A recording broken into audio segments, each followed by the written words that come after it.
On January 24, 2014, Miriam Rodriguez received a call at 4 a.m. from her eldest daughter, Azalea, which would change her and her family's lives forever. Miriam's younger daughter, Karen, had been kidnapped by the Zeta drug cartel and was being held for $77,000 in ransom. Though Miriam paid the ransom immediately, and several others after, Karen was never returned. In the ensuing months, she would discover that her daughter had been murdered and then disappeared, joining the ranks of the hundreds of thousands of victims of Mexican cartel violence. But unlike most of those other victims, Miriam refused to be silenced or paralyzed by fear. In the face of grave danger, she transformed herself into an angel of vengeance. Where the inept police ignored her, Miriam did their job for them, identifying, tracking down, and eventually arresting the individuals responsible for taking Karen. Alongside her efforts to track down the killers, she applied herself to finding the remains of her disappeared daughter. By 2015, the Zetas were no longer the dominant force in Mexico, not the way they had been in 2010. The group had committed and inspired such horrendous brutality that the government had no choice but to break them, a classic Icarus tale. The remaining Zetas were the products of a community ravaged by violence, but they were no pioneers. Where life had been cheapened, they simply paid in pennies. Miriam thought a lot of the others, families with whom she now shared the recurrent pain of a disappeared loved one. There were tens of thousands of such families nationwide, nearly all consigned to the margins of functional life, a mass of human ruin, doomed to wonder what had become of their lost ones. In Tamaulipas, Miriam ran across them in the local and state government offices, mothers and fathers with faces fixed in a state of spent anguish, past the point of tears but unable to move on. She had thought little of their plight until she shared it. Now she knew better and felt a connection forged by shared trauma. The government remained loath to do much for the cause of the disappeared, and for much the same reason that Miriam had once dismissed them, there was a whiff of culpability to the victims' tragedies. With resources stretched thin, no one in law enforcement wanted to spend money finding or helping people who were thought to have had only themselves to blame for their misery. The problem with that logic was that it was sometimes true there were people among the ranks of the disappeared who had participated in organized crime. You could dismiss them without a moral obligation to help. But it also wasn't true of many of the victims. An untold number of the disappeared were innocents, targeted for the sin of being in the wrong place at the wrong time, for looking a certain way, for stoking the ire or pettiness of individuals for whom murder was as casual as a glance. But what did it matter? You didn't solve the crime because it targeted only innocents. You went after killers because a murder cheapened all lives. The righteousness of the cause was beside the point. Still, with some 98% of homicides unsolved in the country, what hope could the government offer that the cases of the disappeared might be resolved? Better to close the door on everyone, because in the end, with its near-perfect record of impunity, the nation was practically printing licenses to kill.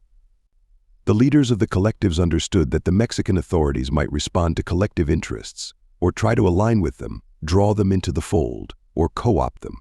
A movement was only something for the Mexican authorities to reckon with if it had size and influence.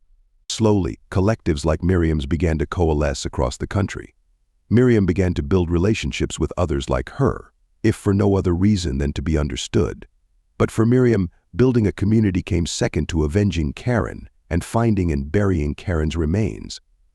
For many, burial serves as a ritual of finality, an act of closure to seal, if not contain, grief. Finding Karen's body was Miriam's effort to enact this natural rite, to have a place where she could mourn her loss, a physical space to anchor bereavement. Miriam's efforts to find the remains of her youngest child were not simply the act of a desperate woman seeking justice, seeking to prove a point to an uncaring government. They were an effort to establish an element of normalcy to the gruesome thing that had happened to them all. To go after the killers, Miriam could conduct an investigation on her own, roam into the far reaches of Tamaulipas to hunt down details without so much as a police escort. She could develop sources and befriend their families. She could wear disguises and trick unwitting associates into giving her details she could then verify and use to locate them. However, finding the physical remains of her daughter was impossible without government help. Forensics has been one of the great failures of Mexico's law enforcement efforts, a shortcoming that even the deftest politicians struggle to obscure.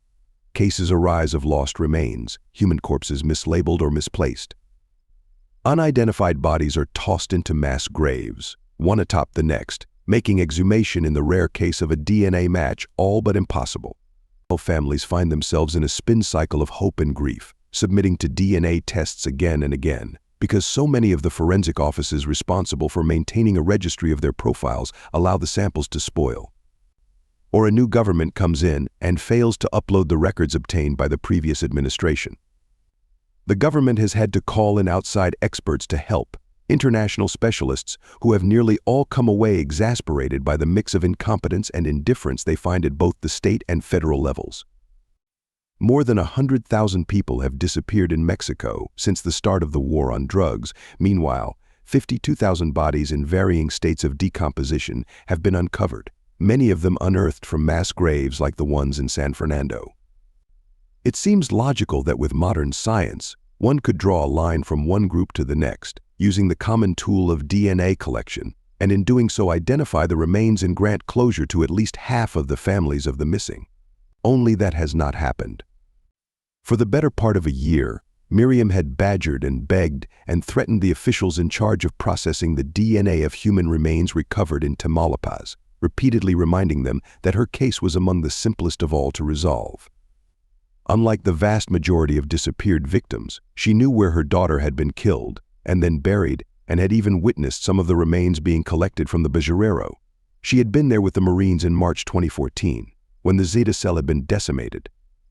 She had been there again a few months later in July when forensic specialists had discovered 3 ribs in the silty earth in front of the old red tractor. Suspecting the bones might belong to Karen, she had asked the government to assign a forensic analyst to the case. That process alone had taken months.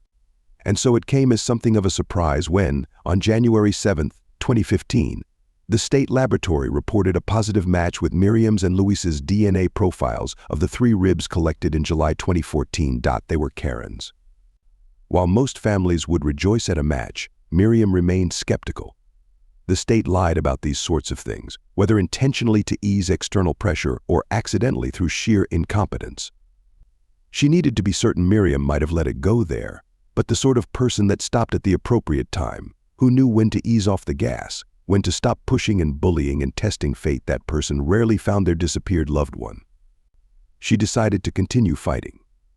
If the toxic trauma of disappearance was unending grief, the psychic hole left by a vanished body, then the antidote was finding and burying the missing loved one, and punishing those responsible.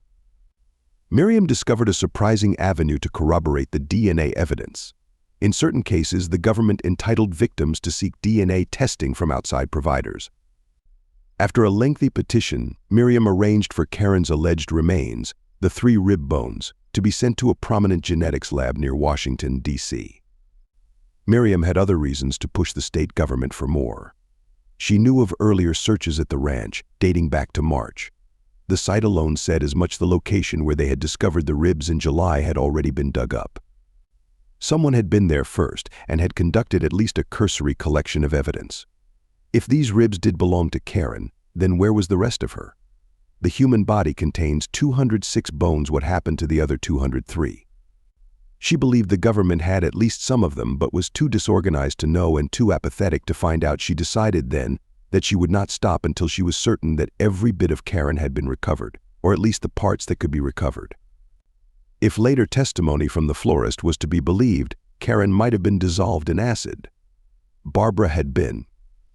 The idea of it was a reimagining of the horror of a disappeared child. The Zetas were not just disappearing people in the state, they were disappearing the disappeared, quite literally erasing their very physical existence. The problem was that there was no centralized office for tracking when remains were collected, what had become of those remains, and whether they had been tested for DNA. To navigate the Byzantine chain of custody, Miriam would need to reach out to each agency one by one. She sent formal letters to an array of state and federal agencies, asking whether any of them had ever conducted searches at the site of the basurero. To avoid confusion about the location, she included its GPS coordinates. She then narrowed the time frame to searches conducted in the early months of 2014. Miriam knew someone had come to collect remains from the exact spot where they had found Karen's ribs, and she wanted to be sure to give the government every chance to find Karen. There had to be more than just 3 ribs, and the evidence that someone had collected remains earlier and had done so in a sloppy enough way to leave those 3 ribs for the next group to find was incontrovertible. To know a thing and be denied its truth is an exercise in madness. Miriam had no faith in the government's ability to manage DNA testing, and not necessarily because of some inherent malice or desire to inflict suffering, but because the cruelty of ineptitude would prevail. But that only made it harder to accept the hope for something better breathed more life into the desperation. She demanded an inquiry. Kindly don't forget to like, comment, and subscribe to my channel. Bye-bye.